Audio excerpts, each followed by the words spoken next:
Hey guys. This is what if Kakashi was a rogue ninja. In the sealed scroll he finds a bingo book, his own page marking him as an S-class nuke with flea on-site orders. Okay. That is definitely different. Hit like and subscribe if you like this one, and also please check the author in the description.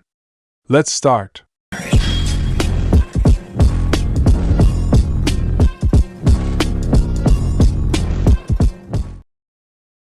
Chapter 1.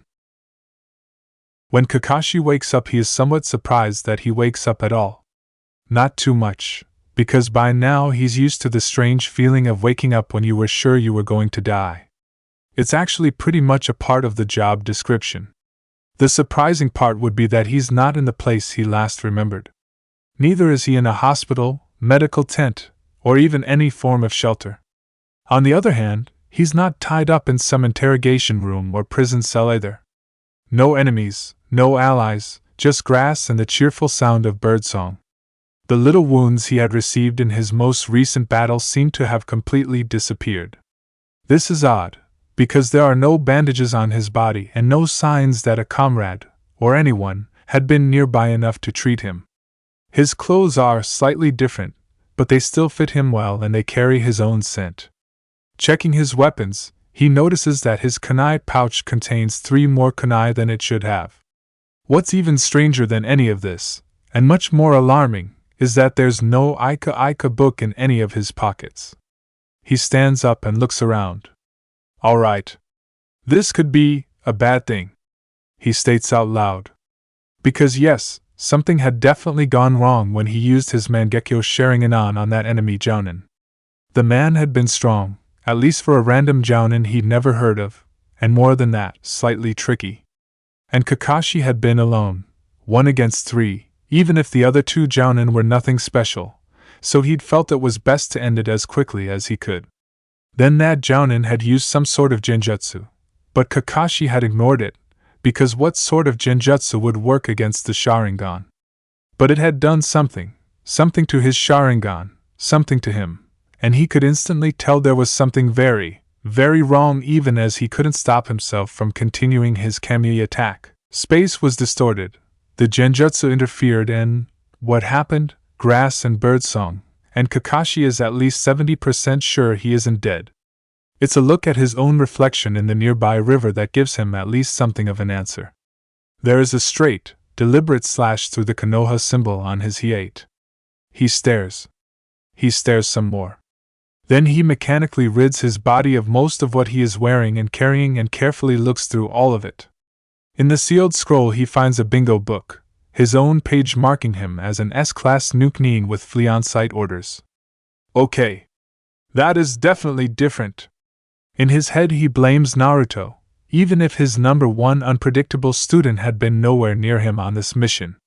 When things go this stupidly impossibly wrong, it must somehow be the future Hokage's fault.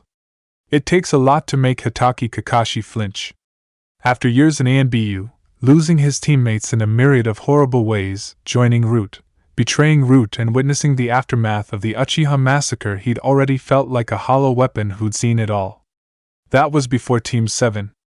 As a Jounin sensei he felt a lot less hollow, and a lot more immune to surprises. Because with Tsunade as Hokage, with Gaara as Kazekage and Suna as a close ally, who would have thought? And with Sasuke as missing nin, Sakura as a strong, capable medic nin who could face down Sasori of the Red Sands and rip his heart out, and with Naruto as his own improbable self, his 3 students practically the second coming of the Sand nin, he had adapted to the new version of reality. No matter how stupid or strange.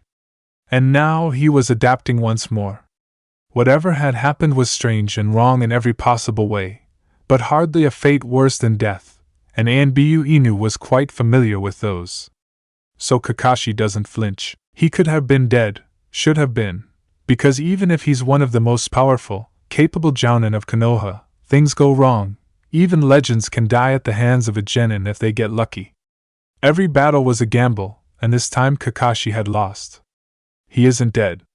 Dead to his home, dead to his Konoha, probably, possibly, because he had tried to get back using Kamui, had managed to use the Mangekyo Sharingan on himself and figured out how phasing in and out of that other dimension worked. But it hadn't brought him back home despite his many attempts, most of them intermitted with days of recovering from chakra exhaustion, and there was little more he could do. Because where do you even start in a situation as impossible as this one? Now, a month later, he admits to himself that for now, he's more or less stuck in this world and he decides to make the best of it. Since going back to Konoha is very much a no-no, they'd most likely kill him on the spot. He was much too dangerous to attempt to capture alive. He goes with the hand he's been given. He travels around and gathers information. He finds out, through his admirable ninja skills, he buys every available Ika book and cries when he realizes the latest one doesn't exist here, that this world is a few years behind, but it still seems mostly the same as his, the countries, the shinobi, the history. So far all is as it should be, from his timeline, except, of course, for the fact that Hatake Kakashi had abandoned Konoha 3 years ago, according to the bingo book. As a nukenin, he ends up picking his own missions, which is actually quite nice. No assassinations on children or paragons of goodness and light, and never a fire country civilian, no matter how rotten they are. No, he gets to choose which missions to accept, which people deserve help and which bastards deserve to die, and there is something about that he likes, even if it worries him just a little how gleefully he makes these decisions. Not a lot, because he is too familiar with the darkness in himself to really fear it. But besides a few righteous assassinations that he might enjoy too much, he picks a lot of guarding and escort missions, because somehow that works for him best. He doesn't have a village to look after in the here and now, doesn't have his team, his Hokage, his Konoha, so he finds his own reasons and people to protect, and even if it isn't quite the same, it's enough to keep him content. But then two Leaf Nin end up on the opposite side of that line. They're on a mission to stop a civilian caravan bring trade to Suna. And for political reasons, the Sandaime had signed off on the order to stop the caravan from making it there. No need to kill all involved, of course, but there was a named target, the most important of these traders and incidentally, Kakashi's client, and an order to steal or destroy the merchandise. And this is Konoha. This is a mission from the Hokage, from Sandaime-sama, still alive in this world. But Kakashi had given his world to his client and his family, to these people, these civilians who have nothing to do with any of the political undercurrents that would lead to their deaths, and he's a nukenin now who doesn't have to take any mission he doesn't want to. He doesn't have to side with Konoha, but it is almost instinct to follow those orders the moment his Kage Bunshin expels and transfers the information it had read that mission scroll, the mission scroll with the Sandaime Hokage's mark on it. Almost instinct, but not quite. He stops a kunai from reaching one of the civilians and forces Reito and Genma away from the group. It's easy, so easy to stop them, even with such a major handicap, with having people to protect and refusing to use his deadliest, most of his, abilities. But it's easy, because these two may be Tokubetsu Jounin, but Kakashi knows them and knows how they fight. Genma, Reito, Minato-sensei's guards, friends and comrades, and he really doesn't want to fight them. But he does, as if it's just a spar, even while they are trying to kill him. He outmatches them, easily, but cannot find it in himself to do them any real harm. So he wears them down. Defends and deflects and uses some low chakra techniques to keep them busy. Because low chakra doesn't mean low ranked, and he is the master of over 1,000 jutsu. He has enough to keep them busy for a long time yet, and with his Sharingan covered, he has enough chakra to outlast them by far. When Reito finally overtaxes himself, uses a technique that leaves him teetering towards chakra exhaustion, Genma spits out, "Who the hell are you?" And Kakashi stops moving, cocks his head to the side, froze for a moment of deliberation, and then, finally, takes off the hood of his cloak. "Ma, I'm just the shinobi hired to protect this caravan," he answers casually. The silence in the wake of this revelation is sudden and complete. No more jutsu or kunai, just a tightening and tensing of muscles as two men stare at him in disbelief. "What? Even a nukenin has to eat," Kakashi says, tone easy and amused. "And you chose an escort mission, of all things, to get money?" Genma asks, and the incredulity is real, but it's not all there is to it. Kakashi knows them, knows Genma is getting involved in this conversation to stretch for time, to let Rado recover, to come up with some sort of plan or uncover something about Kakashi that will let them walk out of this alive. And it's not funny that Kakashi is the enemy here, the one to be weary of. So he throws them a bone, shows them a glimpse of the truth, because these are his comrades. The pay is a bit less, yes. But escorts are actually my favorites, nowadays. I would have thought you'd found them boring. Rado shoots back, voice tired but firm. Ma. Everyone needs a hobby. It's actually quite soothing. And maybe he shouldn't have. I smiled at Rado like that, because the Kakashi in this world was young when he left, still in ANBU, probably, or only just out of it, and not the him he'd grown up to be after. Not the lazy, easygoing pervert, but the deadly soldier who fought more fiercely than flame, but who was little more than a weapon and who made the darkness of ANBU and Root his own. Genma takes his smile as a threat and steps in front of Rado, body tense, ready for a fight, ready for death and for going down fighting. What do you want? The man demands harshly. You were just toying with us earlier, wearing us down. Why? You could have killed us easily enough. What's your game? And Kakashi holds himself back from what he'd normally do, from holding up his hands and giving the man that lazy smile and a "who me?" answer. Because that would only make things worse, and it's hard to see his comrades hiding their fear of him. Instead, his face is serious as he answers. I have no desire whatsoever to kill you, he tells them flatly, straight to the point. But I will not let you come near these people either. I've given them my word to get them safely to the country of wind.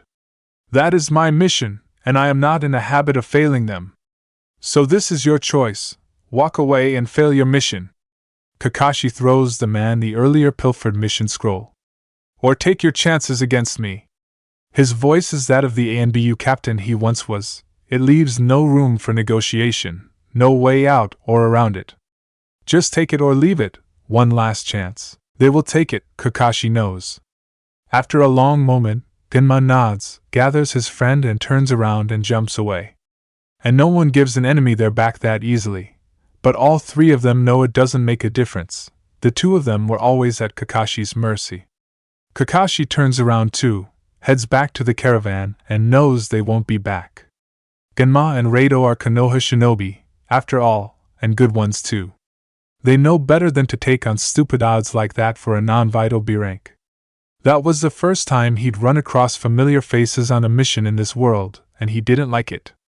After that, he is more careful in selecting his missions, because he never wants to face his comrades as an enemy. It had nearly killed him to end Rin's life, and that memory is enough to haunt him without adding more. So from here on out, the missions he picks are, as far as he can tell with his knowledge from his own world and intelligence from this one, always in Konoha's best interest. Or at the very least, not against it. He still holds to his first rule as a Nukenin though. Without direct orders from his Hokage, he will not assassinate any Fire Country civilian, and even if it is in Konoha's best interest, he will do no harm to the little kids. Those self-made rules are enough to make him feel not like Danzo, meddling for the supposed good of all. And it also gives him something more to work towards instead of picking missions on a whim. There's more information gathering, more stealth and careful considerations, and more at stake when he accepts the mission, because it's not just his own honor on the line anymore, but also Konoha's benefit. And like all Nukenin, he gains somewhat of a reputation. Surprisingly enough though, this part of his reputation spreads through the civilian communities, amongst clients and potential clients. He was already known as an S-rank ninja, as the Copy Ninja, as a highly skilled assassin. Now he is also known as a Nukenin who always completes the missions he accepts, who never fails and never demands an increase in pay. A trustworthy criminal, the word goes in certain circles, and for a while he gets a lot of extra requests. Most of them come from people who are a little, or a lot, shady themselves. The gross of these missions are assassinations, and Kakashi declines most of them, but not all.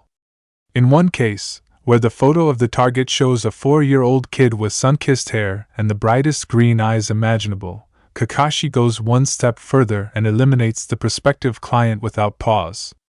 You're a despicable excuse for a man, he informs the dead body, his mind's eye filled with the image of an other bright blonde boy. And I don't do children. He looks up at the other men in the room, the guards, mercenaries, hired help. They watch him, gaping and terrified of the shinobi in their midst. Anything else? He asks. One of them manages to shake his head dumbly and Kakashi turns and leaves. After that, people are a bit more hesitant to approach him, at least for a while. Word has obviously gotten out because no one dares to ask him to kill a child after that.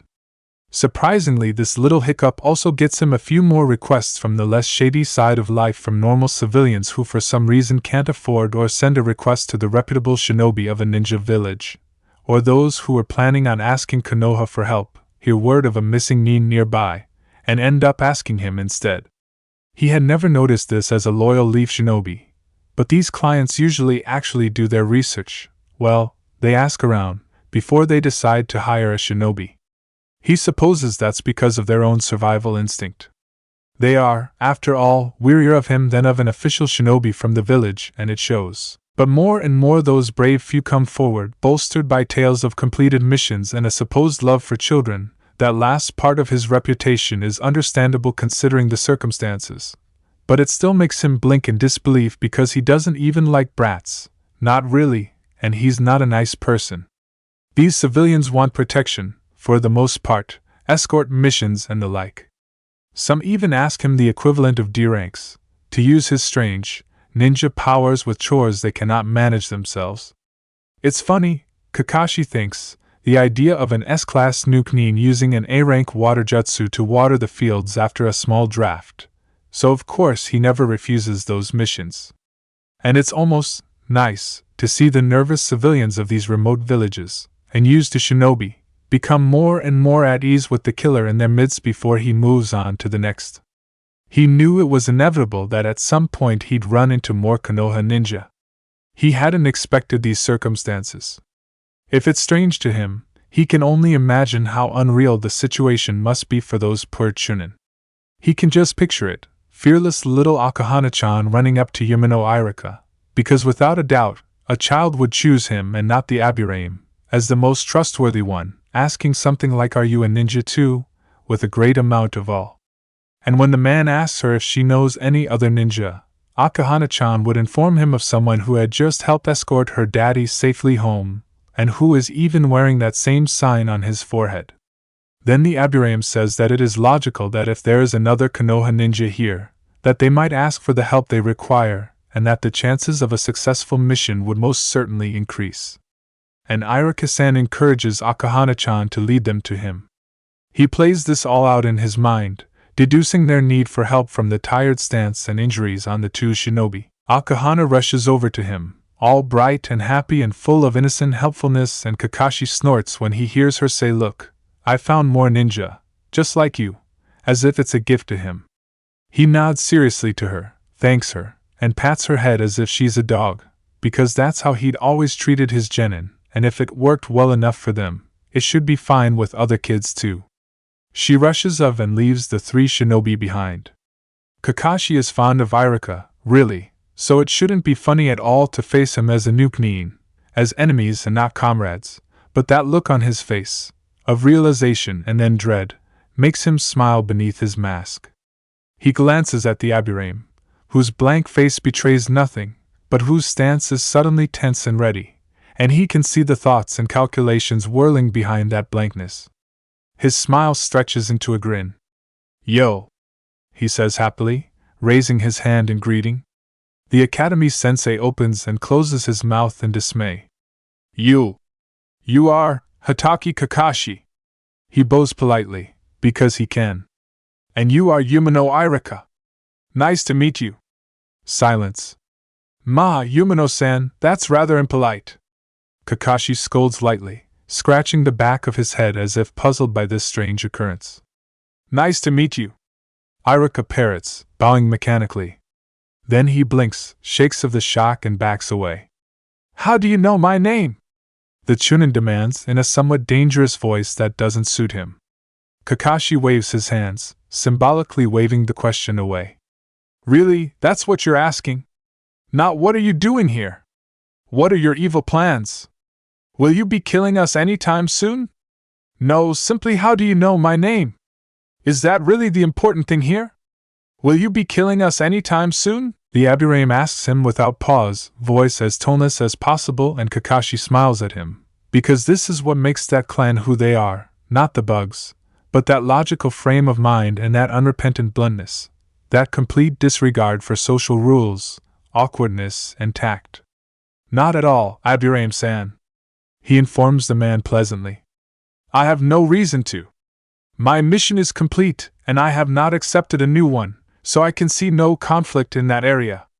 Will you be attacking me anytime soon? At this moment, that would not be a logical course of action. Chances of success are low. Probability of failing our current mission even more likely, as we cannot do both. And what would your current mission be exactly? Irika frowned at him. Why would we tell you? Well, didn't you come here for help? Kakashi says, infusing his words with as much innocence and helpfulness as he can manage. For an ex-NBU, current missing nin, that is actually a surprising amount, but he's had a lot of practice during Team 7's early days. Why would you help us?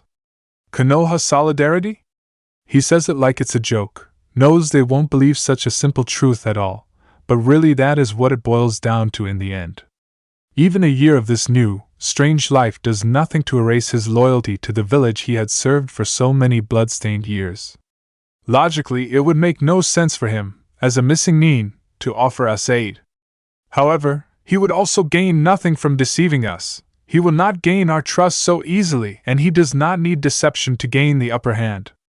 Why? Because we are Chunin, and he is an S-ranked ninja. See logic? A cheerful eye smile. Unless he's playing some sort of sadistic, twisted game for his own amusement. But sensei, I didn't know you were this distrustful. It's nothing more than me, offering you the aid of a jounin on this mission, for the love of Konoha, Akahana-chan, and kids and puppies everywhere. The glare Irika sends him should be considered a lethal weapon. It shuts him up. For a moment. It has been a while since I've worked with a team, though.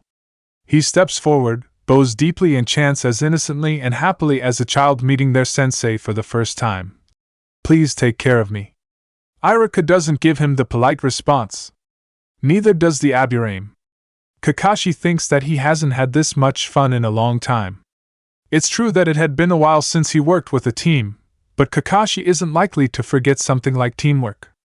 Distrustful as the two Chunin are of him, they do need him. Their charge had been kidnapped, and the group that was after her had hired their own shinobi. Their charge is also a 10-year-old. The daughter of an important family held for both ransom and revenge. This mission should have been a B rank from the start, Kakashi thinks absent-mindedly, as he leads the two Chunin, tracking the girl by scent. When they come upon the group of shinobi, Kakashi is quick to summon a Kage Bunshin before their enemy notices them. The Bunshin will hide and take the first chance it has to grab the girl and get her away quickly and safely. They attack swiftly but precisely, using the element of surprise. Kakashi could have used Chidori, could have killed one of these men before they even noticed he was there, but the girl was watching, a teary-eyed little civilian, so he knocks the ninja out instead, before the man even knows he's there. The Bunshin does its job and Kakashi is left watching the two Chunin face off against the two enemy nin who are probably a high Chunin or low jounin level themselves. He watches the fight, intervenes a few times, only when necessary, and feels nostalgic about his days as a jounin sensei, watching with a hawk's eye and a lazy slouch as his kids started fighting their own battles. When all is done, the two men are dead. Only Kakashi's enemy survived. They were, all missing nin like him. But that means little to him, when he never really considers himself a missing nin at all. Instead, he feels more kinship to the two suspicious Chunin who he still, will always, consider his comrades. Where's Kumiko-chan? Perfectly safe with my Kage Bunshin. Kakashi answers happily. This way. They follow him hesitantly, leaving a safe space between them. Kakashi is not worried at having these two at his back. The Abirame speaks up. You could have ended this battle sooner. Instead, you let us fight them. Why? Well, it's your mission. I didn't want to butt in. Would have been impolite. Yes, I'm sure you take politeness very seriously. Iruka's voice is more sarcastic than he's ever heard it. Who knew that the man could be so hostile under stressful circumstances? Yumino-san, I think I'm offended. You've been the rude one today, not me.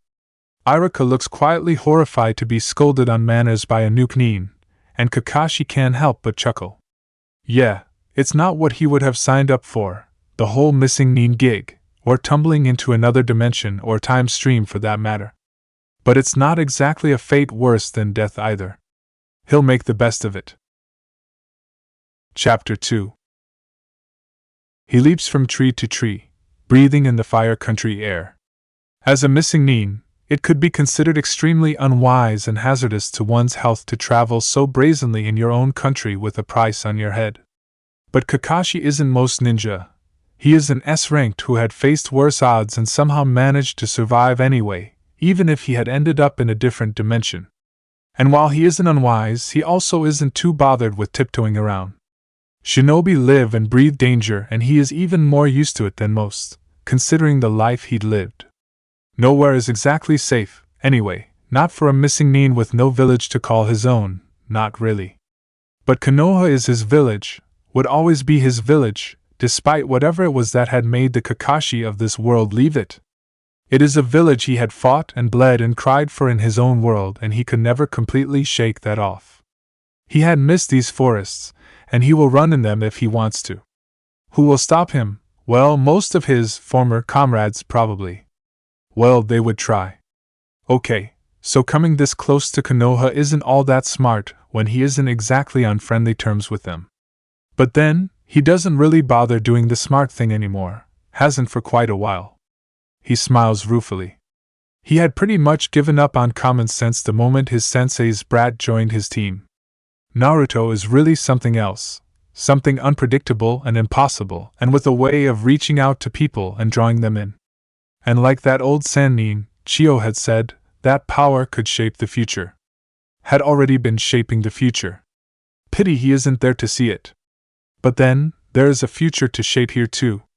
So he jumps, from tree to tree, closer and closer to Konoha, to danger and to comrades and to Naruto and Sakura, and yes, even Sasuke, and to the past and future, and everything that means anything to him. If he has the timeline right, then this would be the year he had gotten his team, in his own world. Team 7. And it's about high time he takes a look at how his cute little students are doing. Just to make sure their sensei, the replacement, does a good job and treats Naruto fairly and all that. And if the jounin doesn't? Kakashi's eye curves into something that might be recognized as a smile. Well, a little extra training on the side never hurt anyone, did it? They are his genin team after all. Wouldn't want them to feel neglected. Chapter 3. They are kind of pathetic, if he's being honest. Those 3 little brats of his who could take on the world, the second coming of the Sannin, and they had almost failed their genin test. Not his bell test either, but a mediocre test of some mediocre jounin who couldn't even tell that he was there. Then again, it wasn't like anyone else was catching on to the presence of a Nuke-nin in their midst either. So yes, Kakashi had snuck into Konoha easily enough. For all that it is a ninja village, an ex-ANBU who had been privy to a lot of classified information had little trouble infiltrating his own village. Besides, his disguise is flawless, and he is one of the best assassins out there. He can certainly keep his chakra levels civilian low. Knowing the bloodlines that Konoha is home to, he even went through the effort of actually dyeing his hair black and using a scarf to hide part of his face, instead of just using a henge. A good enough disguise for watching his cute little students. He'd almost forgotten how hopeless those 3 seemed when he first got them, and looking at them now he could forgive himself for not immediately seeing how much potential all 3 of them had. Despite knowing how amazing these genin would become, right now, watching them painting a fence and squabbling like children, he almost feels sorry for their sensei. They are loud, undisciplined, and completely incapable of teamwork. When Naruto almost trips over his own feet, Kakashi's sweat drops and is forcefully reminded that Naruto was kind of stupid back then, right now. He quietly finishes the dango and pushes himself upright, away from the wall he had been leaning against.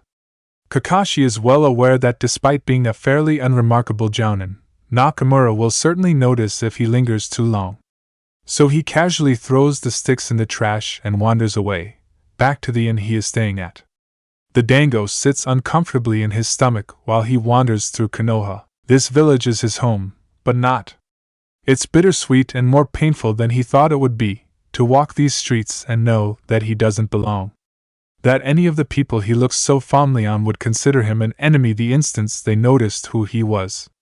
And yet, it is a relief to be here, to finally return to Konoha after over a year of wandering. Even if it's not his home, not exactly. He stays for about a week, far longer than he should have, really, but it's hard to tear himself away from this place. But staying any longer will only make it even more difficult, and being idle like this is not something he's good at anyway. So he ditches the disguise and leaves Konoha, but not Fire Country, because despite the fact that his genin are doing fine, as well as could be expected, in any case, he doesn't want to go too far away. The part of him that is still, somehow, their jounin sensei needs to stay close because they are still weak, and oh so very vulnerable. Because this Sakura is not the strong, capable medic nin that he left behind in the future that was, but a little girl who has no experience in battle whatsoever. Sasuke has his brother as well as Orochimaru hanging over his head.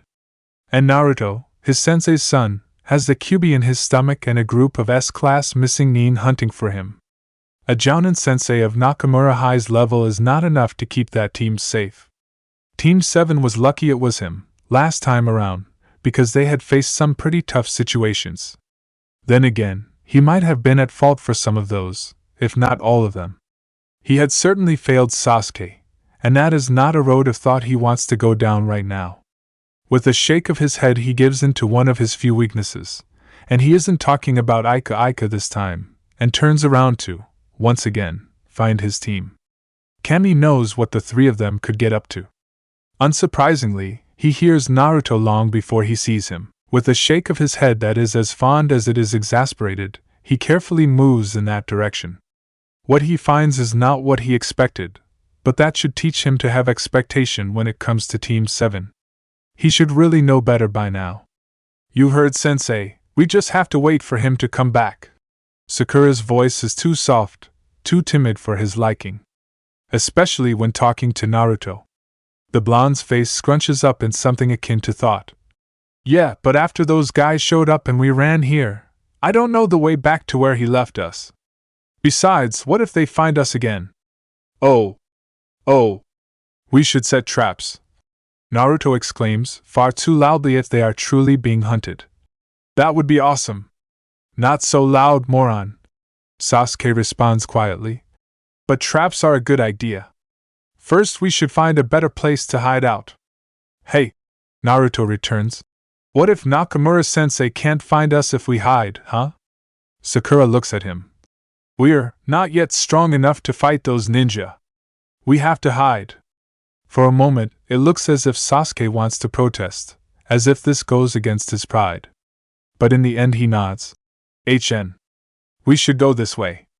The dark-haired boy leads the other kids further into the forest, arrogantly expecting them to follow, which Naruto thankfully does, despite his protesting squawk. And a part of Kakashi is raging. He doesn't know the situation. Maybe their sensei left to draw off enemies or to get back up, but whatever the reason, his kids are alone. Because Nakamura left them behind. Still, a part of him is proud, because it must have cost Sasuke something to admit that they couldn't fight these ninja, and because Naruto follows the other boy despite feeling put down by him. And as he watches, the three of them are working together, setting up a somewhat defensible position as a team. With Sasuke taking the lead, but actually listening to Sakura's book knowledge and with Naruto's experience with pranks showing in their traps, he remembers the three of them standing determinedly before Zabuza-Momochi, refusing to run because they wouldn't leave their sensei behind, and he wonders if there wasn't a way for that team to remain unbroken. Was there something he could have done to keep Team 7 together? Kakashi doesn't know, but he knows he will try even harder this time, even if they are not exactly his team. He finds a comfortable spot and hides out, for a few hours, Ika in his hand to pretend to himself that he's reading and not watching his kid's every movement. But his eyes are on the boys, not the book, as Naruto and Sasuke ineffectively try to catch fish.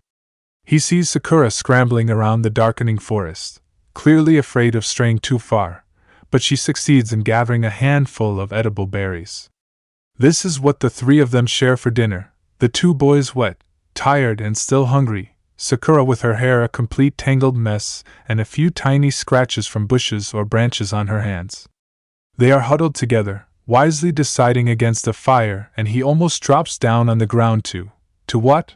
Then he hears a disturbance in the sounds of the forest, senses something coming from the west, and knows that this is not the rescue party. They are being too quiet, tracking, hunting. He tenses, ready to intervene. The first trap goes off when one of the ninja comes too close. A net made of ninja strings cleanly captures the ninja, and Kakashi smiles because that wasn't bad for a bunch of newly graduated genin. Then the other two ninja join the fray, leaving their teammate hanging, literally. And he takes one look at their Hittite and jumps right down into it. Otogekyur, Orochimaru. Over my dead body. For once Kakashi doesn't bother with banter, with his usual casual slouch and cool behavior. Instead, he wants to finish this quickly, wants to kill them for even daring to presume that they could lay a hand on his cute little students. He is itching to remove the threat permanently, and it shows in his demeanor and the merciless and effortless way he deals with them. The Copy Ninja has all of them unconscious and tied up in a matter of minutes. The only reason they are not dead is that his genin are right there. Sakura had been close to tears even before this attack. No need to add to her trauma when she's only just starting out as a shinobi. So instead he made sure to nick every one of them, even the one stuck in Naruto's net, with a poisoned kunai, which should keep them knocked out for 24 hours at the least. Konoha will pick them up, he thinks darkly, and Ibiki would surely be interested in learning what he could from these men. After a moment of complete silence, Naruto predictably yells, "That was awesome!" and rushes towards him, like the ridiculous, oblivious idiot he is. Kakashi smiles. "Dope!" The smarter one of his boys mutters forcefully. "Get back here!" Naruto turns his head, confused, and rudely points at Kakashi. "What? He's a Konoha ninja." "See? Naruto, he's not!" Sakura starts, glancing wearily at him, and Kakashi fights the urge to give a little wave. But of course, the number one unpredictable ninja won't be so easily dissuaded. "Of course he is, can't you see his Hittite? Dobe, that Hittite doesn't mean Konoha. Does too. Dobe. Ma, you're both right." Kakashi interrupts, before these guys can really get going. He is casually leaning against a tree now, hands stuffed in his pockets, his easygoing, lazy attitude once more in place. "We're both right?" Naruto asks quizzically. And he figures, what the hell, they are genin. They are his genin. And obviously their current sensei is lacking. So he takes a few steps closer and crouches in front of the least cautious of his kids. "Yep," he points at his forehead. "You are right that this sign is the one that all Konoha ninja wear." Then he gestures to Sasuke and Sakura. "And your friends are right, because I am not considered a Konoha shinobi." "But why?" This slash right here," he answers patiently, used to Naruto's complete lack of knowledge in some matters. "The slash?" "Yes, Dobe." Sasuke is the one to reply, keeping his eyes firmly on him, instead of looking at his teammate. "It stands for Nuknin. Criminals who have betrayed their villages." "Ma, that's harsh," Kakashi says, but he smiles at the boy. "It signifies anyone who has left their home village. It basically means that I am formerly of Konoha." You're a criminal, Shinobi-san?" Well. He stares thoughtfully into the distance as his three students unconsciously lean closer. "Maybe?" he finally finishes, with as confused an air as he can manage. All three of them sweat drop in unison, which he considers a victory of sorts. Anyway, he claps his hands, startling them. I think it's high time for dinner. He feels even more rewarded when they just stare at him as if he's crazy. He missed this. First of all, he makes a fire. Then he teaches all 3 of his kids to fish. When Sasuke manages to do best out of all of them, Naruto too impatient and Sakura too hesitant, he pats the boy on the head and grins at the boy's attempt at a scowl. Then he shows them how to prepare the fish and opens a sealing scroll to let them see which herbs are good for carrying with you when you will go out on a mission, to numb pain or even just for seasoning. After dinner he slips one of the small packs of herbs to Sakura, whispering that the boys would just forget. "Ano, Shinobi-san?" Sakura asks him at some point. While he might have caught their names in passing, if he hadn't known them already, he hadn't exactly introduced himself. "Why do you think those ninja came after us? We are still in Fire Country, so—" In the end he tells her simply that those ninja, from the village of Sound, are working for a bad man and that running away was a good idea when it came to them. "Oh, and Sakura-chan." He smiles at her. "You guys can call me Kakashi-sensei." "Kakashi-sensei? Well, I'm teaching you stuff, aren't I?"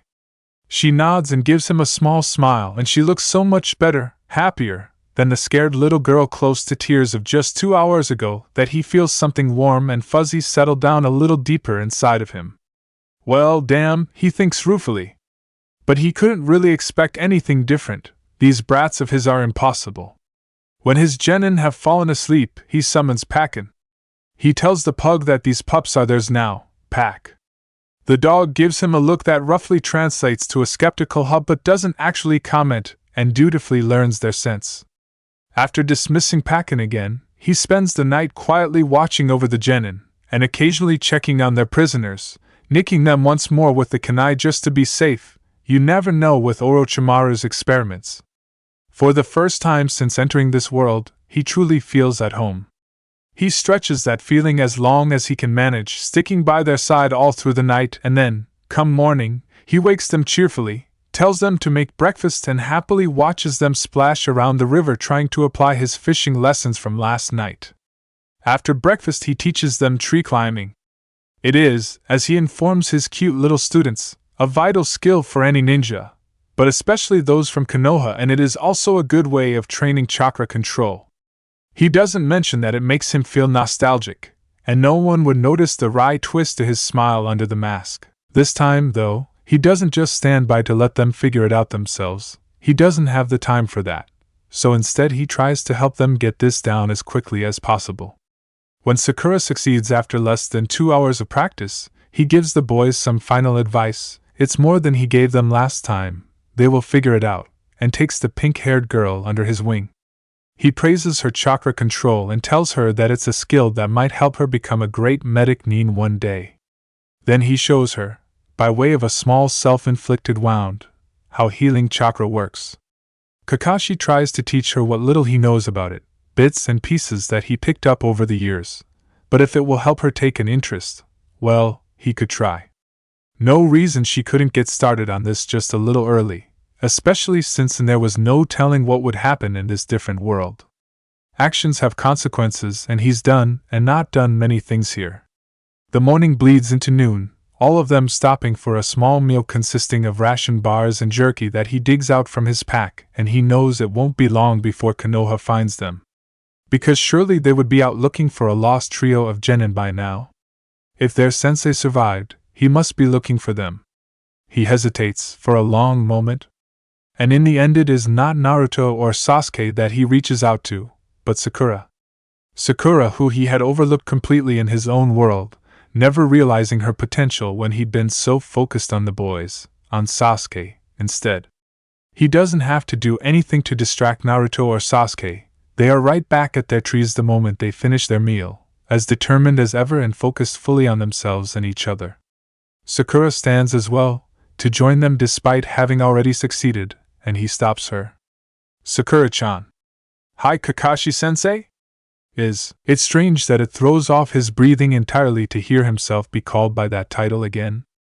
"I want to teach you something special," he tells her seriously, knowing that if any one of these 3 kids will understand the implications, it's her. "But you must promise not to tell anyone about this." And yes, this is taking a chance, because Sakura had always trusted authority, and while, right now, That helps him because he took charge, took on a sensei role, and she fell into step as easily as a young, book-smart girl would. That will not help him later on. Later, with her real sensei or before the Hokage, she will remember that he is, after all, a missing nin, while she is a loyal Konoha shinobi, and the rules state quite clearly what that means. It's risky, he knows, because if she tells it will draw suspicion on this trusting girl at his side. They will think, at the very least, that Kakashi has plans for her. Which, he muses fairly, isn't entirely wrong. At the worst, they will suspect her to be a traitor. It helps that she's innocent, of course, and she's a friend of Yamanaka Ino, so he supposes that at most it will result in her friend's father taking a jaunt through her head. That will prove her innocence, but will also starkly show Kakashi's own biggest weakness to those who consider him an enemy. They could use them, against him. Konoha may be the nice village, but really it's a shinobi village. As a former ANBU captain, he knows better than anyone what that means. So he doubts, just for a moment, but he knows the dangers that had always dogged Team 7's steps, remembers too vividly the trails they had gone through as well as the permanent loss of his own team, Obito, Rin, Minato. He will never forgive himself if these kids die on him. They're dependent on him now, not strong like his own Sakura, his own Naruto, and even Sasuke, who had fallen so far away from them, but has become strong in his own right, just not in the way that mattered most. Why? She asks him, not promising anything just yet, and she's a smart one even now. He sighs and sits down with his back against a tree, hiding them partly from the boys, and pats the grass at his side. Obediently she sits down herself and he glances at her, all young and innocent and bright, before looking into the distance. I left Konoha years ago, Sakura-chan. The jounin starts quietly, without pretense or any sort of mask aside from the cloth one, and he hopes that she is mature enough to understand his simple truths. It may be the nice ninja village, but nothing about shinobi life is ever truly kind. We are killers and I was one of their best. He isn't boasting. He may not be a legend like Minato or the Sannin, but he was a powerful shinobi in his own right. Though the extra, turbulent years in his own dimension may have given him an unfair advantage in that he's had more training, more experience, than this body is old. But even back then he'd been an ANBU captain, something that, judging by Genma and Reido's reaction to him, was true even here. And even now the reputation he'd gained as Inu made those who knew him think twice about coming after him. I was an ANBU captain, he continues, because there's no reason not to. And I worked in the shadows, bloodying my hands for the sake of the village. When I left he has still no idea why the Kakashi of this world left. Well, there were reasons. He assumes there were, at least. Or maybe he just had a mental breakdown. That was unfortunately always a possibility. None of them matter now, but believe me when I say that despite everything I still love my village. I still consider Konoha my home, and its shinobi my comrades. He turns his head to look at her, where she is silently staring at him with something like awe or fascination. You three reminded me of that nindo of mine. Those who break the rules are trash, but those who abandon their teammates are worse than trash. You needed my help, still need it, because those Otogekure ninja were here for a reason and their Kage is not one to give up easily. But I can't stay here much longer. Your sensei will return or backup will come and I dash. He falls silent, and she waits as patiently as a 12-year-old can before finally losing the battle against her curiosity. You. She prods and he would laugh at her impatience but for some reason can't find it in himself to smile right now. I'm a nuke nin, Sakura-chan. And the silver-haired jounin is making the best of it, and sometimes it's even good.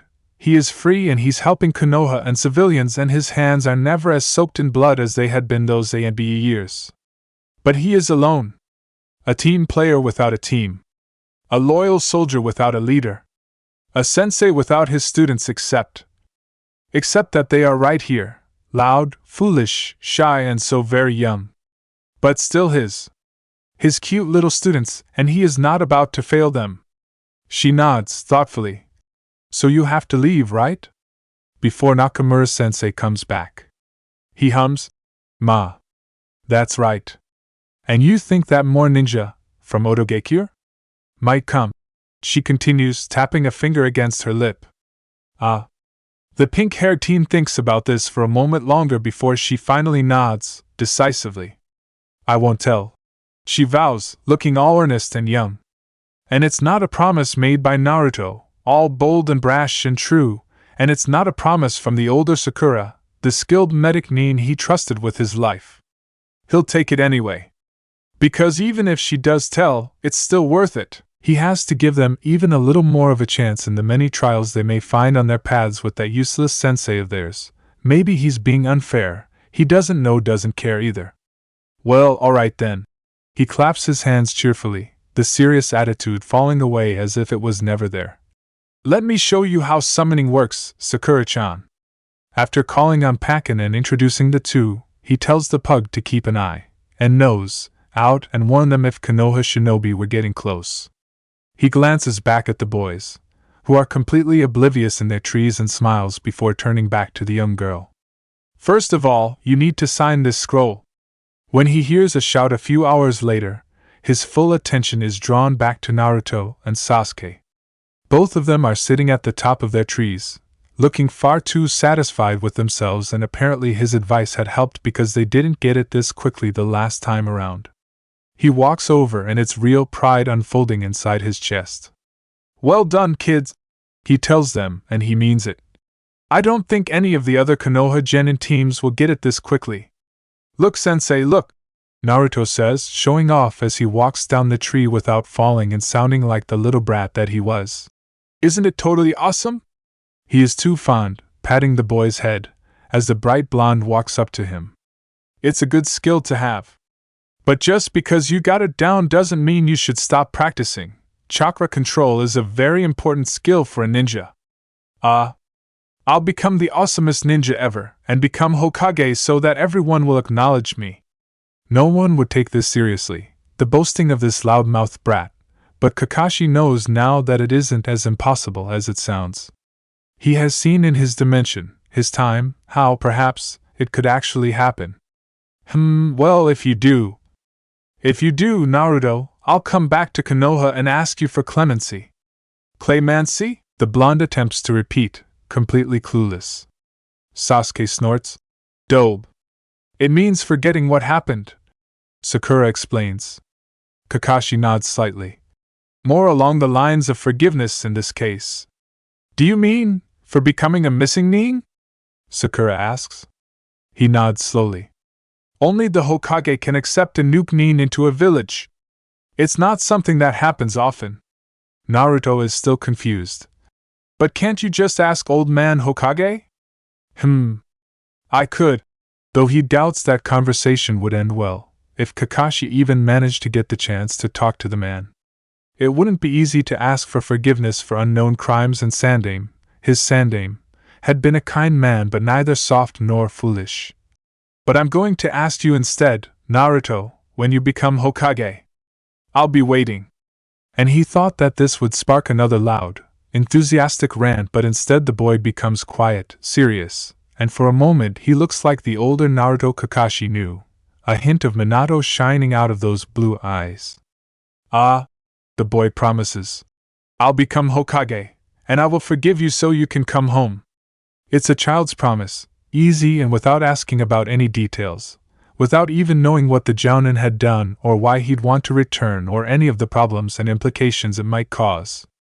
But it's a true promise, because this is Naruto, and a few years down the line and the teenager would still be making these foolhardy promises, and, more than that, even the most hardened of shinobi will believe him. It's Naruto who says it, and that makes it somehow even possible. And that word, home, so easily uttered, settles quietly into the space between them and wraps around Kakashi's heart, squeezing it tightly. Thank you, he returns simply, but he can see that it shocks all three of them, his belief that this day in the impossible, future may actually happen. He sees the dark-haired boy glance at his teammate, wondering what it was this powerful ninja saw in him, and he finds a similar look on Sakura's face. They'll learn just how special their teammate really is. Eventually. Boss! Pakin calls as he trots up. Naruto points at him, suddenly a loud-mouthed brat once more. That's a talking dog. Pakken ignores the pup. They are coming, those ninja from the leaves. Kakashi nods, fighting down the regret that he couldn't keep this. He looks at all three of his kids before singling Sakura out. Don't ever forget that the three of you are a team. Your own survival depends on these guys and they depend on you, both of them. So don't let your team down. The words aren't meant solely for her, of course, but he knows that she deserves having something of her own. He can't imagine their current sensei spending more time on her than he had. Their Jounin sensei was probably far more interested in the village's last Sharingan user than anything else, because there's no way this imposter is any better than he had been. And yeah, maybe he purposely doesn't include their sensei in his advice as part of their team, because in his mind it's Kakashi that stands with Team 7. It's him that protects them and teaches them, and who depends on them too. Then he looks at Sasuke. Don't forget about the prisoners. Tell your people enough, but not too much. You can tell them that I was here, that I helped fight off those ninja, but it might be best if you're just a little vague about the details. He glances at Naruto. Good luck with that. His blonde student was anything but subtle but also rather oblivious. Naruto. Keep that promise between us, okay? Okay? The blonde answers, scratching his head. Good, Kakashi says, but in the long run it wouldn't matter much even if Naruto spilled it all. People would probably think he was just messing with everyone's head. Or trying to steal Konoha's Jinchuriki or something. And yes, he actually, kind of, wants to steal him. Not just Naruto, though, but all three of his teammates to protect and teach and make sure that they never, ever fall apart. He leaves but doesn't go far. Instead, he shrouds himself in a genjutsu that only someone with the Sharingan might see through and prepares himself to run if there are any Inuzuka in the retrieval team. Scent is a little trickier. A well-trained Nikan might be able to catch his scent. Quietly, he watches over them as their fake, real, sensei finds them unharmed with a group of paralyzed prisoners tied up a little away. Kakashi wonders what they will make of this. He's not exactly sure what he wants Konoha to think of him either, and tries not to imagine could have been. Looking as his students are ushered away by their sensei while an unremarkable Chunin team scoops up the prisoners, he stays as unmoving as the mountain the Hokage's faces are carved into. Then, when he loses sight of them amongst the trees, he finally speeds away, from Konoha, from his students, from the entirety of Fire Country and towards Wave. He has a despot to overthrow and a pair of fellow Nukenin to have a conversation with. You never know how the future might go after all, and he's not entrusting their safety to Nakamura High. Tazuna may not be able to pay enough for a B rank of a reputable village, but as a Nukenin he's quite willing to go beneath market value. He wonders if he can somehow get that bridge to be called the Great Kakashi Bridge. With a few shadow clones, building it really shouldn't take that long. Kakashi smiles and in his mind he hears his Naruto whining about cheating. Chapter 4. When Team 7 returns they are, surprisingly, none the worse for wear. The hint of worry that had spread through those in the know eased off. For a village not at war, the loss of a team of fresh genin would have been a hard hit, especially when this team boasts the last Uchiha and the Jinchuriki. There are some who doubted their sensei's decision to leave the kids behind when he went to get backup, but it looks like it worked out for the best. The genin seem to be completely fine, so this is enough for most shinobi to let it go. It isn't really any of their business, after all. When Shikaku happens upon them as they enter the Hokage Tower, he is also a little relieved. They are his son's age after all. But he also takes note of the three ninja from Otogekure being dragged into a different direction, the TNI department no doubt, and his mind automatically starts considering the possibilities of how they managed to survive. So when Team 7 enters the Hokage's office for their debriefing, something not uncommon after a mission gone wrong, the Nara follows. The Hokage looks at him with the barest hint of surprise on his face and Shikaku shrugs casually. I'd be interested in hearing this as well. From the corner of his eyes, he notices that Nakamura looks nervous and files that away, knowing it could be for any of a great number of reasons. Sandaime-sama motions for the Jounin to start, and the man gives them a succinct report of the situation, They'd been attacked unexpectedly by hostile ninja within Fire Country's borders. The Odo team had proved too much for Nakamura to handle, but he's fast, so he decided on getting back up from Konoha, drawing the shinobi away from his vulnerable genin. Not an illogical plan, but as a strategy it was deeply flawed when it becomes apparent that the jounin had continued on to Konoha even when it became clear that the pursuers were no longer on his tail. You didn't worry that they might turn back to go after the genin instead? Shikaku wonders out loud. Nakamura looks uncomfortable beneath his gaze. There wasn't much of a choice. Engaging the three would have led to failure. I took the best chance we had. The Uchiha scowls and Uzumaki looks about ready to jump in and says something when the pink-haired girl lays a hand on his arm and shushes him before he even opens his mouth. Their sensei ignores the byplay of the kids completely. He doesn't even glance at them. Neither the Hokage or Shikaku comments on any of this, and instead they let the man continue his report.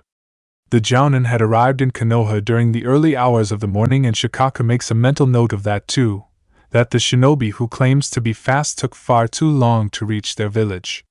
He wonders if the man had actually rested for part of the night, while his genin were in danger. The Nara keeps his face blank in spite of his thoughts. After arriving here, Nakamura had reported that his genin were in danger and requested backup, which had been granted in the form of a chunin team. They've retraced the jounin sensei's steps, found the trio not too far from where he'd left them, and found the Odo shinobi unconscious and tied up. With this, the jounin concludes his report.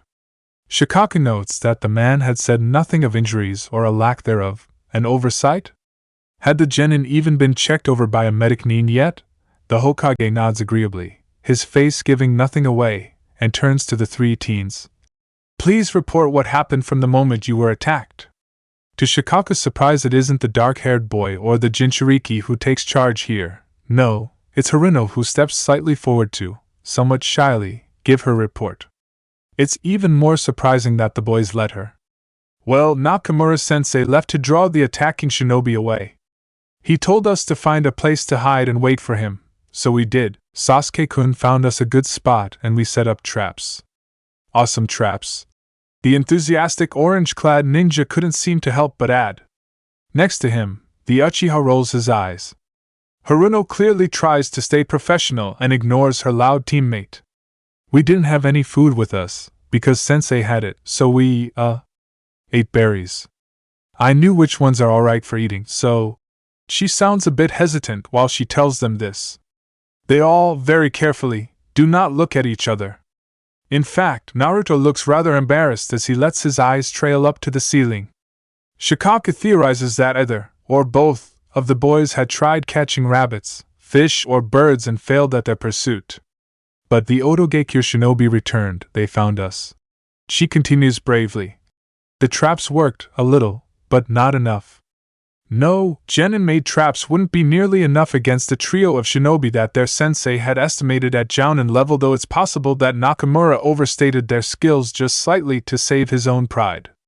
That would still make them high chunin level ninja and unlikely to be deterred by the traps of a green genin team. We'd only just gotten to our feet after hearing one of the traps go off and realized that we were under attack when another shinobi jumped in and, took them down. She was silent for a moment, before adding, really quickly. He totally kicked ass, believe it. Naruto inserted enthusiastically. And he's a Konoha shinobi too. Sasuke shook his head. He's a nuke-nin, though. Well, yeah, but a nuke-nin from Konoha. The blonde returned as if that was the thing that mattered most. A nuke-nin? Shikaku wonders, genuinely startled. That's a highly unexpected source for a rescue.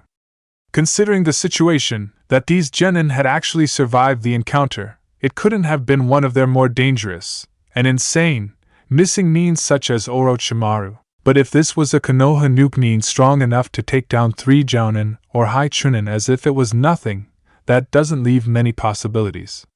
In fact, his first guess would be Uchiha Itachi. The genius had become a mentally unstable S-rank ninja with an immense kill count, but it was still a possibility that he'd gone out of his way to save his little brother's team. He had left the boy alive that night, after all. He scrutinizes the other Uchiha and doesn't see it. This child has been swearing revenge against his brother for years, and he's currently showing no signs of frustration, anger, or even fear. So, skill-wise, that really only leaves Hataki? He'd taken notice, as Jounin commander, when two of his Jounin had reported a run-in with the dangerous Nuke Nin on a mission. Thankfully, the ex-ANBU captain had let them go without much damage. In Rato's words, the other shinobi had just been toying with them, but the end result had remained the same and his soldiers were still alive. Then, months later, the missing Nin had aided two of their Chunin for no discernible reason. The second of these instances was far more surprising than the first. He could understand not killing old comrades when there was really no reason to, but why help when it gained him nothing? It was puzzling enough that Shikaku has been keeping an eye on reports of the S-class Nuke Nin. And when he started looking, he found that the name came up more frequently than any other shinobi previously of Konoha, because it seems that Hataki stays mostly in, or near, fire country. And though the Nara can't find a pattern, exactly, in the missions that the silver-haired shinobi took, other than that many of them were protection missions, he did notice a trend in what was missing. The very few assassinations that are ascribed to the Nuke Nin were all, as far as the Nara could ascertain, of enemies of Konoha. This could, of course, be a coincidence, but it's still significant data. Then there are the rumors. Word had spread that Hataki doesn't kill children and is more likely to assassinate the person requesting the mission than the target. The truth of this is, of course, not validated, but persistent rumors are generally based on something, either on truth or deliberate misinformation, and he can see no motive for the second of these. Which is why it would make sense, in a way, if it was Hataki who saved them.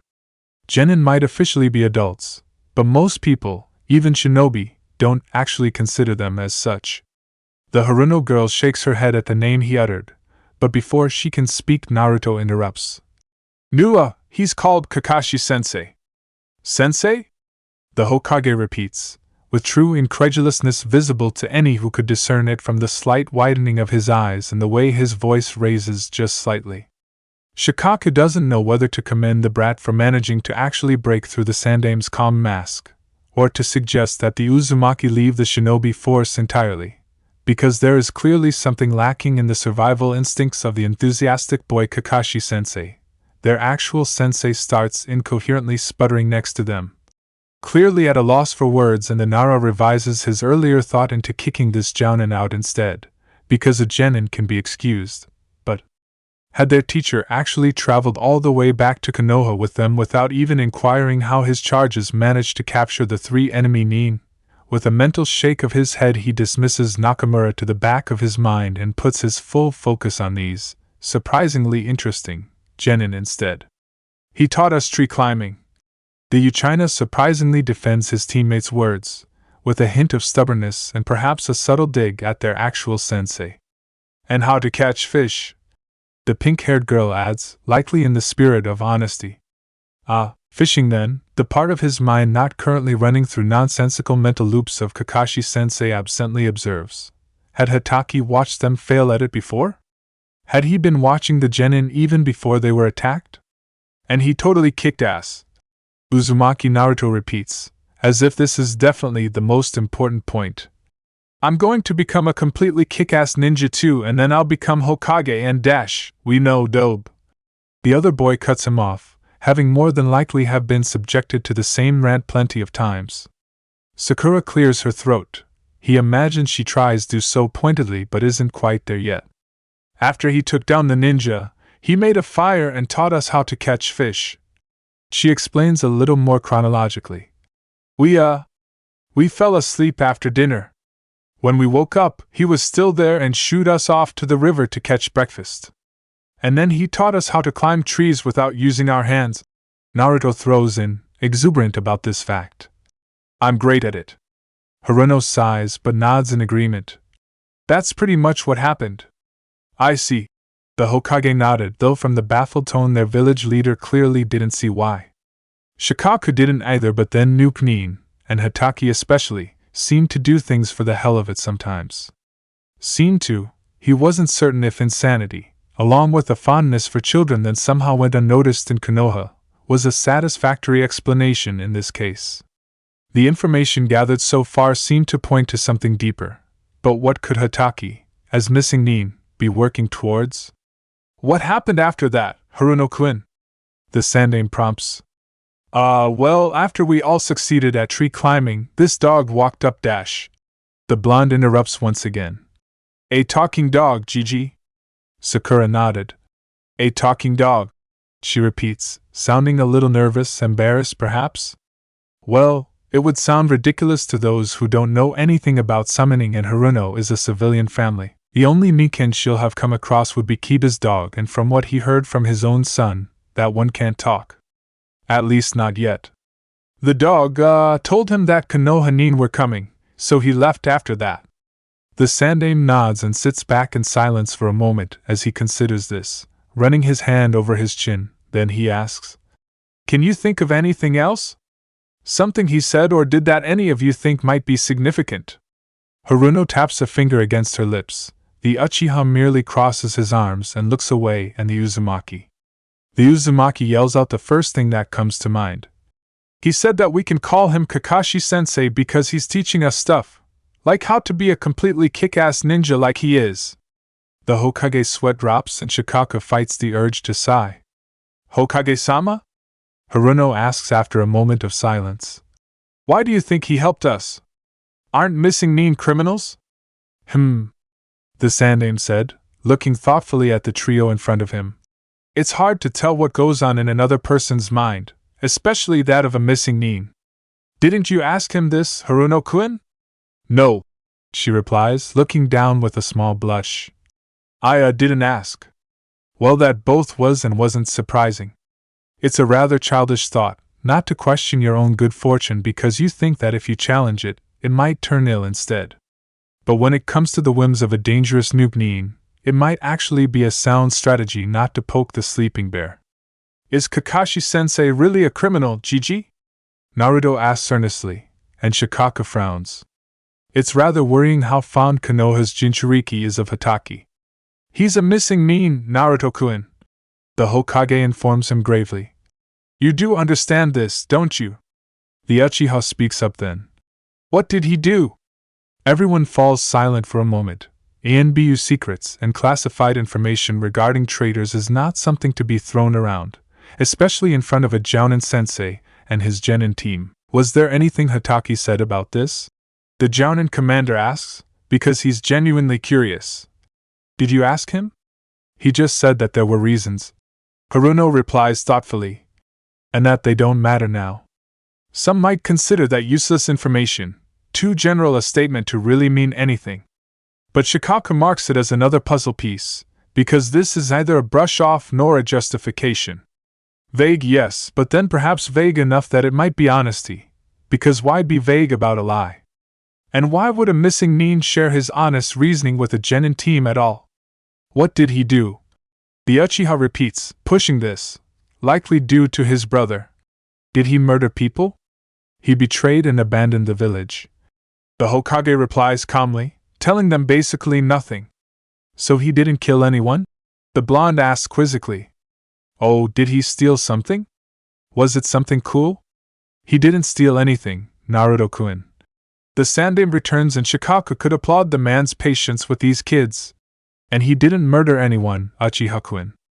They are still young, and new to world shinobi habit, still more likely to jump to the bolder scenarios with no idea how things worked in the shadows of ANBU and where the real danger lies." And of course, their leader's answer wasn't a good enough one for the overly enthusiastic brat. "But then why is he a missing Nin? Can't he come back? Then he can be our sensei, and we'll be the most awesome team ever." "You already have a sensei," Nakamura says, fully indignant like this is a slight that he can't let go. "I assure you, a missing Nin does not make a better sensei than a loyal Jounin from the Leaf." Shikaka wonders if the man is trying to convince the team, the Hokage, or him. "Of course, Nakamura-san."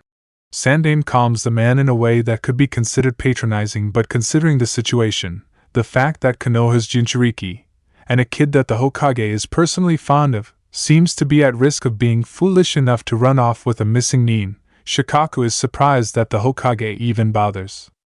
"Very well, I will consider your report, and we will discuss this situation again tomorrow. Until that time, Team 7 is suspended from further missions. Get some rest. And Naruto-kun, the older man says seriously, missing Nin are very dangerous. They are the kind of people who went back on their loyalty towards our village and broke the trust that was put in them. Do you understand? For a moment it looks as if the boy will protest, but Haruno elbows him and gives him a look.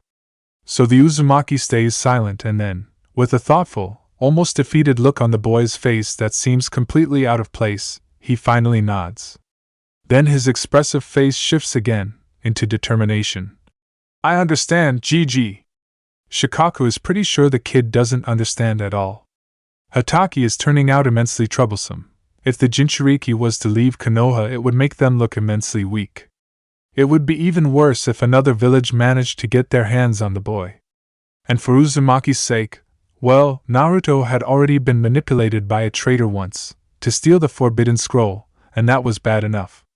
None of them wanted the kid to go through something like that again. Dismissed, the Hokage says, and the Nara is probably the only one here who can hear the underlying tiredness. He's reminded once again that this man had already retired from the post many years ago, before the death of the Yondaime forced him back into the seat. He nods at their leader and lazily follows this unexpectedly interesting team downstairs. They step outside the Hokage tower and Nakamura takes off without another word. The Nara frowns. After the previous conversation and the worrying information brought to light in it, he would have expected from any of his jounin to at least discuss this with his students. It wouldn't have been necessary amongst jounin or chunin, but these are genin. Clearly they needed further guidance. Troublesome. What about you, Haruno-kun? Shikaku asks. The girl turns her head to look at him, confusion on her face. Eh? He shrugs with lazy nonchalance. Well, Uchiha-kun suspected murder. Uzumaki-kun thought Hatake stole something. Why do you think he became a missing nin? He isn't sure why he asks, why it matters, they are just children after all, green genin. But there's something about these three, perhaps Hatake saw something in them. Some sort of explanation that he can't exactly put his finger on. The pink-haired girl falls silent for a long, thoughtful moment before finally speaking up. I think, the young girl starts slowly. I think that maybe he got really tired. He sounded sad when he said that there were reasons. She looks up at him, green eyes troubled. Do ENBU have to kill a lot of people, Shinobi-san? His eyes don't narrow, his head doesn't twitch. He is too practiced to give himself away in any way, but despite not showing it, his focus sharpens. ANBU, Haruno-kun? HMHM. She hums in agreement. He said he used to be an ANBU captain. He looked, I don't know. Upset? Shikaku blinks, wondering why on earth Hatake would share that, though it's not like the man has any reason to keep Konoha's secrets now. So do they? Then he figures that if she asked, well, she's technically an adult. He's not about to go into detail, of course, but there's absolutely no point in lying to someone who is already part of the shinobi corps. Besides, knowing how dangerous Hatake is might make them more cautious. ANBU carry out the darkest and most dangerous missions for the sake of our village. Sometimes those are assassinations. Do you think ANBU is why Hatake betrayed the village? He uses the word betrayed purposefully in the hope that reinforcing that fact often enough it will somehow make its way through the Jinchuriki's thick skull. The girl bites her lip. I don't know, Shinobi-san, but I think that maybe. She trails off and glances at her teammates who are both watching her as well. Well, I don't know. Maybe what? The jounin commander pushes. Because he needs more information to solve this, to figure out motives and strategies. The young girl looks away from his piercing eyes, looking instead at the village gates they can see in the distance. I think that maybe he has a lot of regrets. Shikaku frowns and stays with the trio a moment longer, all of them silent, thoughtful. Even the Uzumaki is quiet, his voice at least. The boy's body seems to be trembling with an energetic emotion or a loud exclamation barely held back. He glances at the children one more time before leaving them to it. It is an interesting situation, yes, but also tiresome. He half suspects that Hatake was just fucking with them all. And those kids, He lucked out with Shikamaru. Imagine hurting any one of these three troublesome brats. Chapter 5. Shikaku is not sent out into the field often these days. But there are missions and there are D and C ranks, and those differ enormously when it comes to risk as well as time spent away from the village. After the previous events, the Hokage had quietly asked him to temporarily take on Team 7 while they evaluated the situation. The Sandaime was right to worry about the legendary Copy Ninja taking an interest in the Jinchuriki, or the fellow Sharingan user, and both of them were far too valuable for Konoha to lose. So Shikaku sighed and muttered a troublesome but agreed to keep an eye out on the brats, though he had never aspired to have a genin team. But since the Copy Ninja was not someone Nakamura could face, the charge of the team quietly changed hands.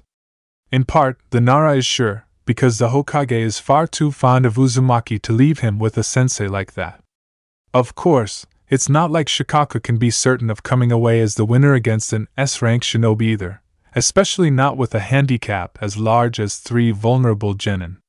But he's a shadow user, a strategist, and someone at least somewhat familiar with Kakashi Hataki's strengths and weaknesses. He will have a far better chance of getting away than Nakamura, and there are very few jounin more capable than him. Jiraiya would have been a better choice, someone who could face off against such threats confidently and has a history with Hataki beyond his own, but the spy master is not in the village, so for now it falls to Shikaku to watch over these genin. So here he is, taking these brats temporarily in his care on a C rank, a nice little messenger mission outside the village because having to go after that damn cat again and again is getting so very tiresome. This mission turns out more troublesome than that drat cat ever could be, though. It starts with another team from Otogekyo crossing their paths. He manages to capture one, kill another with the last running away, Shikaku unable to give chase with new genin in his care. Then, on their way back to Konoha, it ends with them face to face with Orochimaru. This team's luck is terrible, and impressionable youths or not, Shikaku curses out loud. He's used to having reliable jounin fighting by his side and to be able to utilize their strengths to work into a strategy. All he has now is a trio of children in need of protection and a legendary ninja he needs to keep back. Not a battle he can win, but he'll delay the inevitable as long as he can anyway, just in case another opportunity presents itself. Whatever skills these genin have, they are negligible against an S-class enemy, so he tells them to back away and allows the traitor to toy with him. It's an untenable situation, so he is actually relieved when a familiar form launches itself out of the foliage with the chirping sound of an assassination technique and goes straight for the snake Sannin. Fighting alongside a missing nin is not ideal, but he'll take this particular nuke nin over Orochimaru any day. Shikaku-san. The Copy Ninja greets affably, not taking his focus off of the Sannin for a second. And of course, the genin are far too happy with this Nukenin's arrival. Kakashi-sensei! Both Naruto and Sakura call out with a cheerful relief as if the mere arrival of the Copy Ninja is enough to decide the battle in their favor. These kids really have no idea of the gravity of the situation. Kids! Stay back now. Hataki returns easily. Despite his casual voice, the nuke nin is taking this seriously enough that he had unveiled his Sharingan before even joining the battle. The Nara wonders how Sasuke will react to that, but the thought is relegated to the back of his mind because there are far more immediate concerns. Kakashi-sensei, are you going to kick ass again? Naruto asks, and are genin always this hopelessly oblivious? From his own experiences he didn't think so, but then the only kid he ever spent a large amount of time with was his own son. And Shikamaru is a Nara to the bones. Orochimaru laughs. Well, if it isn't the Copy Ninja, I would ask what brings you here, to side with the village you betrayed, but frankly I don't care. The Sannin moves, sword in hand, and Hataki moves just as quickly, shoots out a fire jutsu to force the other ninja at some distance, and then summons his pack of dogs. Guard the pups. He orders them before landing uncomfortably close to Shikaku. What's the plan, Jounin Commander? The question is whisper soft, but well meant, and that startles Shikaku enough that he drags his eyes away from the bigger threat to try and read the covered face and body language of the man next to him. His former comrade has his Sharingan eye focused on the snake summoner, attempting a genjutsu? But the way his body is positioned shows that he's paying attention to Shikaku's slightest movement as well. He wonders if this will work, if he can work together with a missing nin who was once a comrade, but it turns out to be surprisingly easy. The Kakashi at his side isn't markedly different than the jounin he had worked with before, except for the fact that he has several new techniques, is faster, and is, of course, a traitor who abandoned Konoha. But in the ways that matter most in battle, Hatake is the same. The way the man moves, the Anbu hand signs, how he seemingly has no trouble understanding and adapting to Shikaku's changing strategies, and the fact that he follows the jounin commander's lead flawlessly. They manage to beat the Sannin back. They force a legendary ninja to flee from them, and he's not sure he could have done that even with his own team at his side. Hatake has become even more dangerous, more powerful than Shikaku remembers. He had clearly not stopped improving during his years as a missing nin, and that is worrisome because the Hatake Kakashi from back then was already a considerable threat. He isn't sure how happy he is about the fact that this shinobi can stand up to the likes of Orochimaru. And yet, Shikaku doesn't feel as if he's in danger. The ex-Anbu had, purposefully, been as non-threatening as possible towards him so far. The Nara sighs, knowing that if he survives this encounter, current indications make him consider those chances to be pretty high. The puzzle that surrounds this missing nin will likely keep him occupied until he figures it out. "That was awesome!" comes, predictably, from the blonde who recklessly rushes towards the S-class nuke nin. "I'm going to become just as awesome, you'll see." You're going to have to become Hokage." The jounin non-committedly replies as he slants the headband back over his swirling red eye. This casual remark, surprisingly, tempers the usually overenthusiastic boy, and Naruto is actually calm, serious, when he nods and informs Hatake. "I'll train hard then, and get strong enough to protect my precious people and become Hokage." The older ninja meets the boy's eyes, nods and says, "Good." Shikaku carefully moves closer, hand fingering his kunai pouch, and wonders if he will need to try and fight the nuke nin off. The most obvious reason for humoring the Jinchuriki, for winning his trust, is not good for Konoha. The ex-Anbu marks his movements out of the corner of his eyes, reads the threat in them and backs off, physically taking a step back, which allows the Nara to slide in between the two and force Naruto back. It isn't much, especially considering that Kakashi's Niken are still surrounding them, but he hopes that it at least indicates a sign of goodwill. He can't exactly depend on the goodwill of a nuke nin though, and in his mind plans and strategies are constantly being reevaluated as the players in them shift their positions. The ninja shrugs and waves happily at the other two. "Yo, kids!" The Uzumaki pouts behind Shikaku and Sasuke glares darkly at the copy nin. "Where did you get that eye?" "That eye belongs to the Uchiha, the Sharingan." It's more an accusation than a question and undoubtedly rude. There is a moment of silence that follows this, and Shikaku expects the ninja to goad the boy, or to tell him it's none of his business, to say it's because of reasons or something similar. Instead, to the Nara's surprise, the other man tells a genin who should be completely insignificant to him the actual truth, something that had always been notoriously difficult to drag out of the closed-off jounin when it came to things that mattered to the man. "My teammate Dash," the copy nin explains quietly. "Uchiha Obito. In battle, I lost my eye and he lost his life. Before he died, he gave me this eye, so that we may see the future together." "How did he die?" Sakura asks, too curious and too young to realize how dangerous it is to delve into such sensitive waters with any high-level shinobi, let alone a nuke nin, who are generally not the most mentally stable of their kind. Kakashi looks at her for a very long moment, while Shikaku stands there, tensely waiting. Thankfully, the other shinobi doesn't move from his spot and finally answers. "I failed him."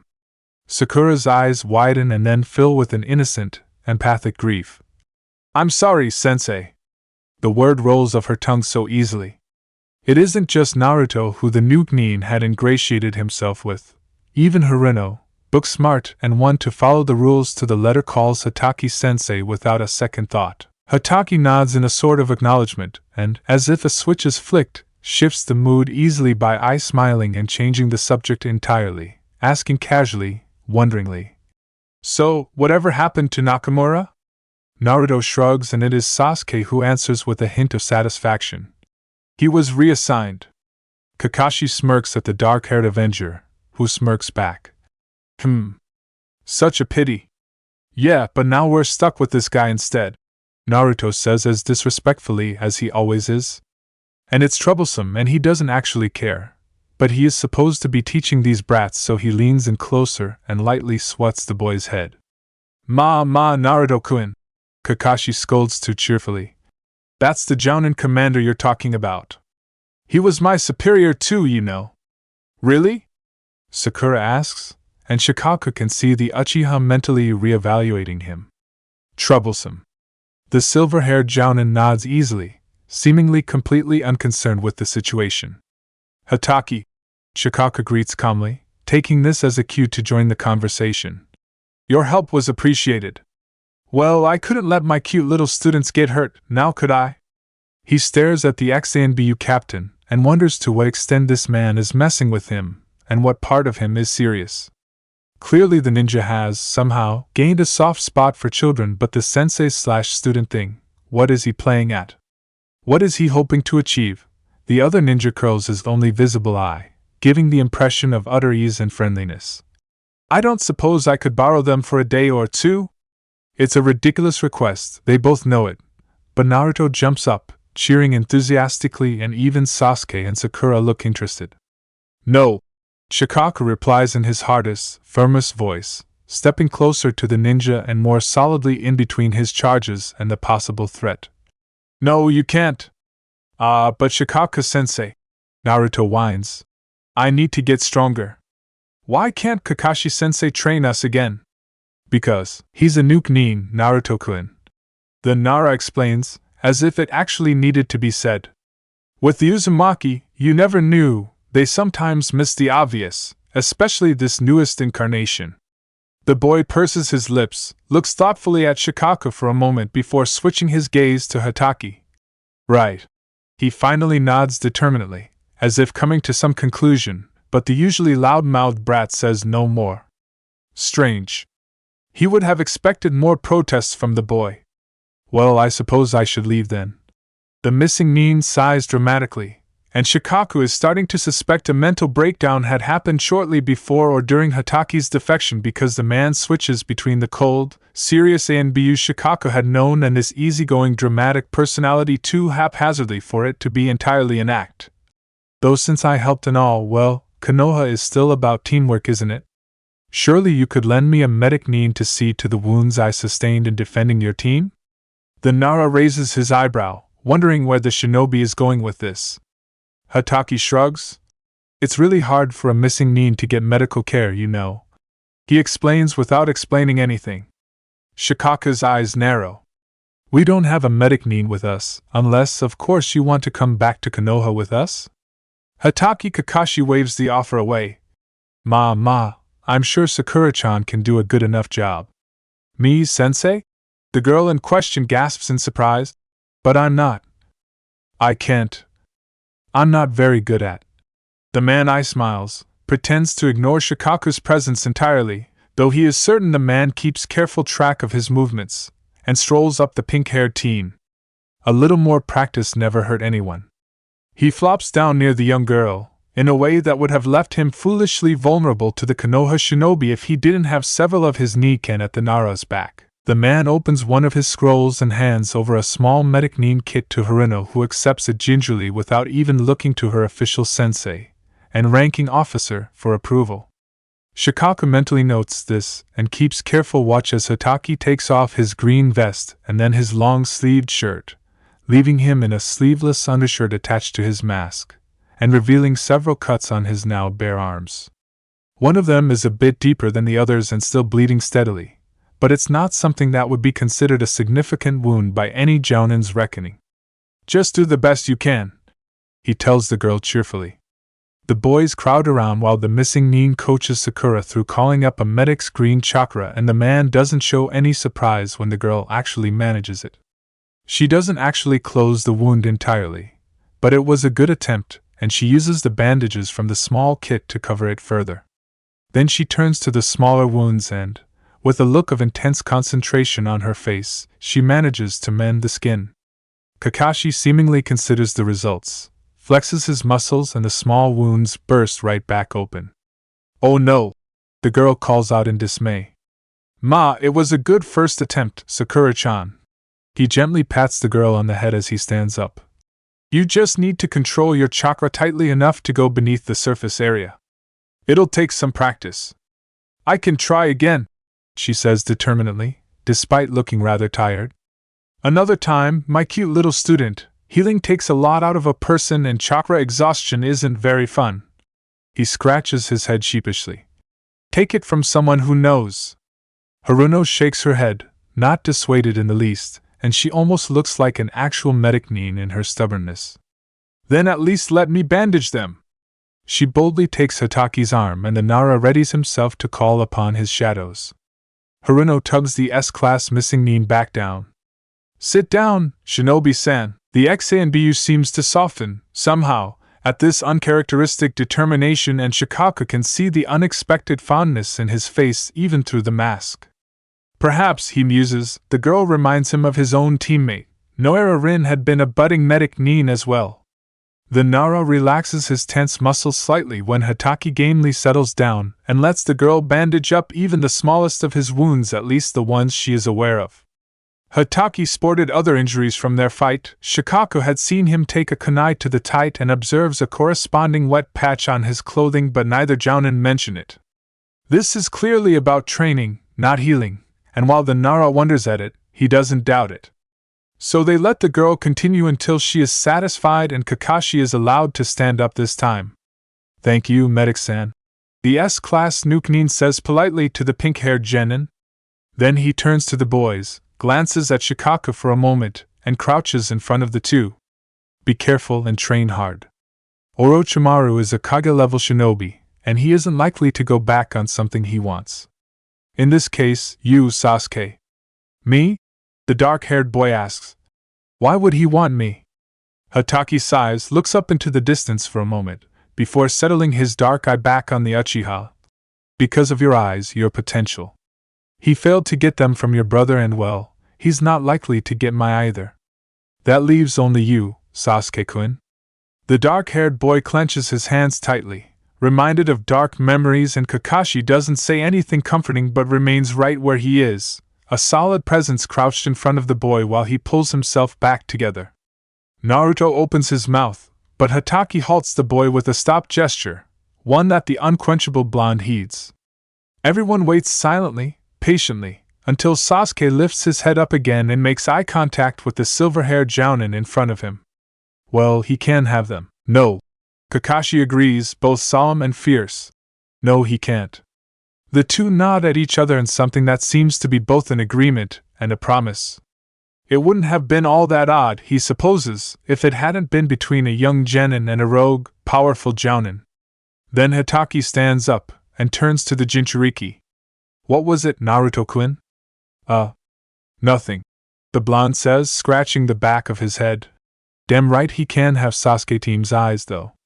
Grow strong quickly, then, Naruto, Sakura, Sasuke, because your teammates will need you. And those who abandon their mission are trash dash." He looks at Sakura expectantly, and she blushes but finishes. "But those who abandon their teammates are worse than trash." The thing is, she doesn't say it as a question, not in the way that her voice tends to trails up in tone when she's waiting for confirmation that she got the answer right. No, this time she's still shy but not hesitant. There's a confidence there that he hadn't seen from the girl before. "Ah." The shinobi nods with approval. "Ja-eni, my little genin." With that and a deep nod to Shikaka, he dashes off, his Niken on his trail. Naruto waves and yells, "Bye, Kakashi-sensei." "Dope," the Uchiha says with a shake of his head, but there is a determined glint in his eyes that hadn't been there before. Sakura stares after the jounin, grips the medic Nin kit tighter in her hands and steps closer to the boys, claiming her spot between them. And yes, Shikaka can see it now, that somehow the missing Nin is, in fact, Team 7's sensei. It's not just Naruto, not just the three genin even, no, it's Hataki Kakashi himself as well, who is acting like a jounin sensei in truth. Yet the man hadn't taken them away, hadn't even asked his 3 young students to come with him. So why win their trust and not act on it? There is very little even Shikaku could have done to stop him. Not without causing the misguided genin true harm. None of it made any sense, not strategically, in any case. The Nara considers that perhaps he is out of his league here. He's good with strategies, can figure out motives from many actions, but this is a missing nin that may have had some sort of mental break at some point. This man is clearly reluctant to do harm to his former comrades. Hataki had helped them, fought alongside Konoha ninja multiple times now with no apparent reward. He's starting to think that this might be Inoichi's area of expertise more than his own. Because there is something more going on than the nuke nin setting out to win the trust of a group of genin. Shikaku may not be as sharp as his teammate when it comes to body language and behavior, but he is no slouch at it either. So he had noticed the barely hidden fondness for Sakura and the unfeigned, fierce protectiveness in the Nukanin's stance when he informed Sasuke that Orochimaru is hunting the boy. He had seen that Hataki had not just been humoring an enthusiastic boy when he acknowledged Naruto's dream to become Hokage. It's undoubtedly strange, worrying and, above all, immensely troublesome. They survived, though, despite the improbability of it. He comforts himself with that thought as he hustles the foolish genin back to Konoha. It's something, at least. The rest of it, though, is still a puzzle. And Shikaku is prepared to pick it apart until he finds an answer that satisfies more than the presumption that all of this can be explained away by an unstable mental state. But Shikaku would much prefer to work it out in front of his shogi board instead of while standing between a genin team and one of the Sannin. Surely he's much too valuable to the Hokage as strategist and commander to be chucked into the role of Jounin sensei for long? He really can't wait until he can hand the whole troublesome mess over to someone else. Admittedly, he is a bit intrigued, but it's not worth the hassle of shepherding 3 ridiculous children with the strangest luck.